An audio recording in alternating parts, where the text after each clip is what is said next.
Dis-moi si tu te reconnais. Il y a des jours où tu es motivé. Tu te lèves avec des idées, de l'envie, de l'élan. Et puis, il y a les autres jours. Ceux où tu n'as envie de rien, où tu doutes, où tu remets à demain, où tu te dis « Je recommencerai quand j'aurai à nouveau la motivation ». Le problème, c'est que ce jour-là, il ne vient presque jamais. Et ce n'est pas parce que tu es faible. Ce n'est pas parce que tu manques de volonté. C'est parce qu'on t'a menti. On t'a fait croire que la motivation était la clé, alors que la motivation est la chose la plus instable, la plus fragile, la plus trompeuse qui soit. Aujourd'hui, on va parler de ce que personne n'explique vraiment. Pourquoi la motivation disparaît toujours? Pourquoi presque personne n'arrive à être discipliné sur la durée? Et surtout, comment construire une discipline qui tient, même quand tu n'as plus aucune envie? Pas une discipline dure, pas une discipline militaire, mais une discipline solide, intérieure, silencieuse. Si tu attends encore la motivation pour changer ta vie, alors cette vidéo est peut-être l'une des plus importantes que tu verras cette année. Si tu es encore là, ce n'est pas parce que tu manques de motivation. C'est parce que, quelque part, tu sens que le problème est ailleurs. La plupart des gens abandonnent ici. Pas parce qu'ils sont faibles, mais parce qu'on leur a menti sur ce qui fait vraiment tenir dans la durée.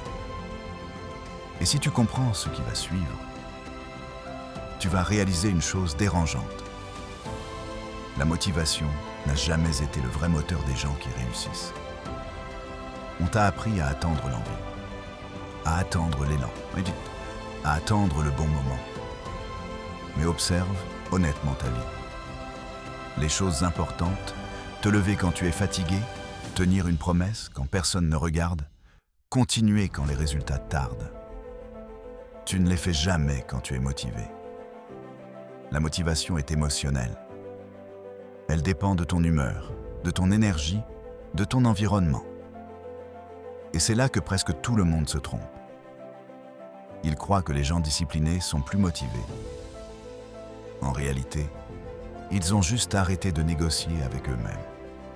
Et ça change tout. Ton cerveau n'est pas ton allié. Il est programmé pour économiser de l'énergie, pas pour te faire réussir. Chaque fois que tu veux agir sans envie, ton cerveau te dit « Demain, plus tard, quand j'aurai plus d'énergie, quand je serai motivé ». Ce n'est pas de la paresse. C'est de la biologie. La discipline, pour le cerveau, est une menace, parce qu'elle impose une règle sans récompense immédiate. Et c'est pour ça que presque personne n'y arrive. Ils essaient d'être disciplinés, avec un cerveau qui cherche le confort. Résultat, lutte intérieure permanente, abandon. Voici une vérité que peu de vidéos osent dire. Tu n'abandonnes pas parce que c'est dur. Tu abandonnes parce que tu réfléchis trop au moment d'agir. Les gens disciplinés n'ont pas plus de volonté. Ils ont moins de débats internes. Ils ne se demandent pas « Est-ce que j'en ai envie ? Est-ce que je suis motivé ?» Ils ont déjà décidé. Et cette décision est non négociable. La discipline commence exactement là où la motivation s'arrête. Quand tu n'as pas envie, quand personne ne te regarde, quand les résultats ne sont pas visibles. Et c'est précisément pour ça qu'elle transforme une vie. La discipline n'est pas spectaculaire. Elle est silencieuse, répétitive, presque ennuyeuse. Mais elle crée quelque chose que la motivation ne crée jamais. Une identité stable. Tu ne fais plus les choses parce que tu es motivé. Tu les fais parce que c'est qui tu es. Comment construire une discipline qui tient? Solution concrète. Un arrête de viser l'intensité, vise la répétition. La motivation aime les grands élans. La discipline aime les petits actes répétés. Mieux vaut peu tous les jours, que beaucoup, une fois. 2. Décide à l'avance, jamais sur le moment. La discipline échoue quand tu décides au moment où tu es fatigué. Décide quand tu es lucide, exécute quand tu es fatigué. 3. Supprime le choix épuise, la règle libère. Si tu dois choisir chaque jour, tu perdras. À force de discipline, quelque chose se produit. Tu te respectes, tu te fais confiance. Tu arrêtes de te trahir et ce respect intérieur crée une énergie bien plus puissante que la motivation. La motivation est fragile, la discipline est fiable. À ce stade de la vidéo, beaucoup de personnes font encore une erreur. Ils se disent « D'accord, j'ai compris. Il faut être discipliné. Il faut faire même quand je n'ai pas envie. » Mais intérieurement, ils associent encore la discipline à quelque chose de dur, de rigide, de presque punitif. Et c'est exactement pour ça qu'ils finissent par lâcher. Parce qu'ils essaient d'utiliser la discipline contre eux-mêmes. Ils se parlent de mal, ils se forcent, ils se violent intérieurement. Or, la vraie discipline ne fonctionne pas comme ça. La discipline qui dure ne repose pas sur la contrainte.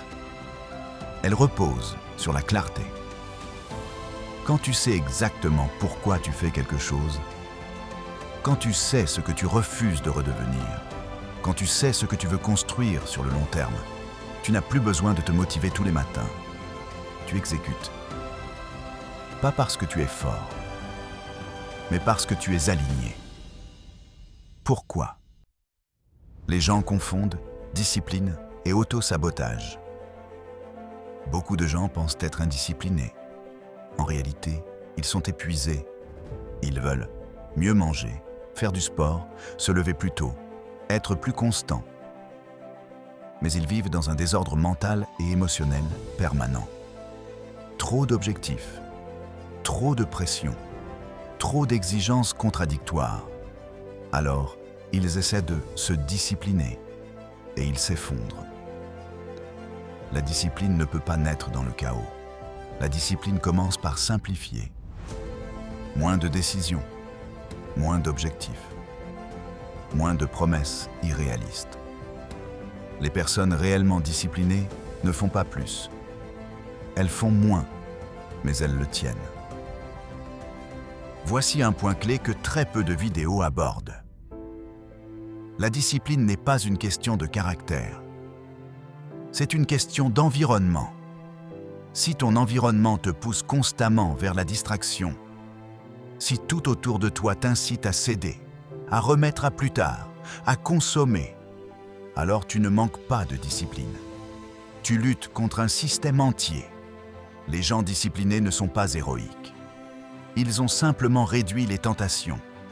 Ils ont rendu la mauvaise décision plus difficile et la bonne décision plus simple. C'est pour ça qu'ils tiennent sur la durée. La discipline quand tout va mal. Parlons maintenant du vrai test.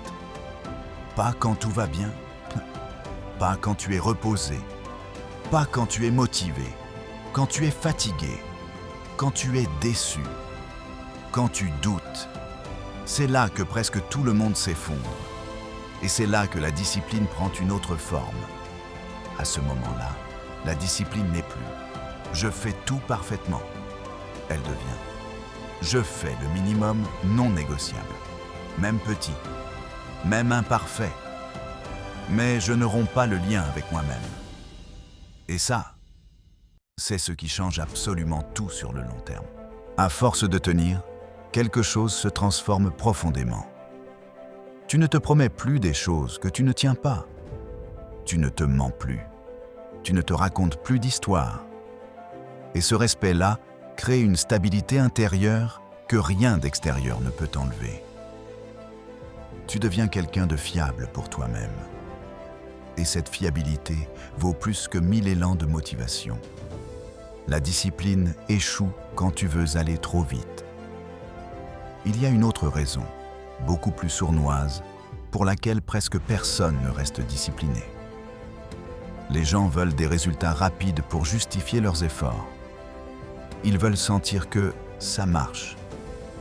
Ils veulent des signes visibles. Ils veulent une récompense. Mais la discipline fonctionne à l'inverse. Elle te demande d'agir longtemps avant que quoi que ce soit change. Et c'est là que beaucoup lâchent. Pas parce qu'ils sont incapables, mais parce qu'ils ont été conditionnés à croire que tout effort doit être rapidement récompensé. La discipline, elle, te teste sur un point précis. Vas-tu continuer même quand rien ne te confirme que tu es sur la bonne voie? Et très peu de personnes acceptent cette traversée-là. Les gens qui tiennent dans le temps ont un comportement très différent. Ils ne mesurent pas leur réussite à leur motivation. Ils la mesurent à leur régularité. Ils ne se demandent pas « Est-ce que j'ai envie aujourd'hui ?» Ils se demandent « Est-ce que je respecte mon cadre ?» Et ce cadre est souvent très simple. Une heure, une action, une règle. Rien de spectaculaire. Mais ce cadre agit comme un pilier intérieur. Quand la motivation disparaît, le cadre reste. Voici quelque chose que peu de gens comprennent. La motivation n'est pas le point de départ. Elle est la conséquence. Elle revient après l'action, après la cohérence, après le respect de soi. Plus tu agis sans motivation, plus ton cerveau comprend que tu es sérieux. Et plus il arrête de te saboter. La motivation ne te précède pas, elle te suit. Mais seulement si tu avances sans elle. À un moment précis, presque imperceptible, quelque chose change. Tu ne te dis plus « je dois être discipliné ». Tu te dis « je suis quelqu'un qui fait ce qu'il a décidé ». Ce n'est plus un effort. Ce n'est plus une lutte. C'est une identité. Et une identité est infiniment plus stable qu'une émotion. C'est là que la discipline cesse d'être un combat et devient une seconde nature. Pourquoi certains n'y arriveront jamais? Il faut être honnête.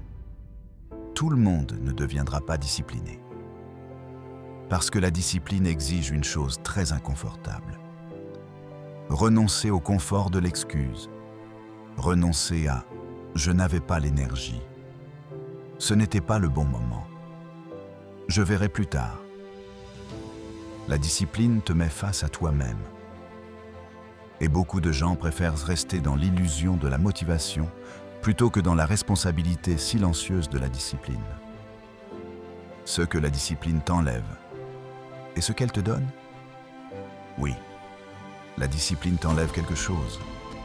Elle t'enlève l'imprévisibilité, les montagnes russes émotionnelles, les élans suivis de chutes. Mais en échange, elle te donne la paix intérieure, la stabilité, la confiance en toi. Et cette confiance-là ne dépend plus de ton humeur. À ce stade de la vidéo, quelque chose doit commencer à se calmer à l'intérieur. Plus besoin de convaincre, plus besoin de prouver. Juste une prise de conscience simple, mais lourde de sens. Tu n'as jamais manqué de motivation. Tu n'as jamais été faible. Tu as simplement attendu quelque chose qui ne pouvait pas durer. Et comprendre ça, ce n'est pas spectaculaire. C'est souvent silencieux. Mais ce silence est puissant, parce qu'il marque la fin d'une lutte inutile. La plupart des gens passent leur vie à se faire violence. Ils veulent se forcer, se secouer, se discipliner. Mais la discipline dont on a parlé ici n'est pas une guerre intérieure. C'est une réconciliation. Tu n'as pas besoin de devenir quelqu'un d'autre. Tu n'as pas besoin de te transformer brutalement. Tu as juste besoin d'arrêter de te trahir quand c'est difficile. Et ça change tout. À ce moment précis, beaucoup se demandent « Ok, mais je fais quoi concrètement ?» Et la réponse va peut-être te surprendre. Tu ne changes pas ta vie. Tu ne refais pas tout. Tu ne prends pas 10 nouvelles habitudes. tu choisis une seule chose non négociable. Une seule. Quelque chose de suffisamment simple pour être tenu, même les mauvais jours. Parce que ce n'est pas l'intensité qui crée la discipline, c'est la continuité. La vraie question à se poser. Avant de continuer, il y a une question essentielle. Pas une question motivante, une question honnête. Qu'est-ce que je suis prêt à faire même quand je n'ai plus envie? Pas pour impressionner, pas pour prouver, juste pour me respecter. La réponse à cette question vaut plus que tous les discours. Quand tu n'attends plus la motivation, tu deviens plus calme, plus stable, moins dépendant de tes émotions. Et surtout, tu récupères ton pouvoir personnel. Tu n'es plus à la merci de ton état intérieur du jour. Tu avances, lentement peut-être, mais solidement. Si tu devais retenir une seule chose de cette vidéo, ce serait celle-ci. Ce n'est pas la motivation qui te manque. C'est une structure quand elle disparaît. La motivation est un élan. La discipline est un socle. Et toute ta vie, on t'a appris à courir après l'élan, sans jamais t'apprendre à construire le socle. Aujourd'hui, tu sais que tu n'as pas besoin de te transformer. Tu sais que tu n'as pas besoin d'attendre un déclic magique. Tu sais que ce sont les petits actes, tenus dans les jours ordinaires, qui changent une trajectoire. Et surtout, tu sais que tu es capable de ça. Alors maintenant, je te propose quelque chose de très simple. Dans les commentaires, écris cette phrase. Je fais ce que j'ai à faire, même quand je n'en ai pas envie. Pas pour moi, pas pour les autres, pour toi. Parce que l'écrire, c'est poser une intention. Et poser une intention, c'est déjà un acte de discipline. Si cette vidéo t'a aidé, pense à t'abonner. Pas pour consommer plus de contenu, mais pour rester connecté à des messages qui te recentrent quand ça devient flou. Et surtout, n'oublie pas ceci. Tu n'as pas besoin d'être motivé pour avancer. Tu as juste besoin d'arrêter de t'abandonner quand c'est difficile. On se retrouve très vite pour la suite.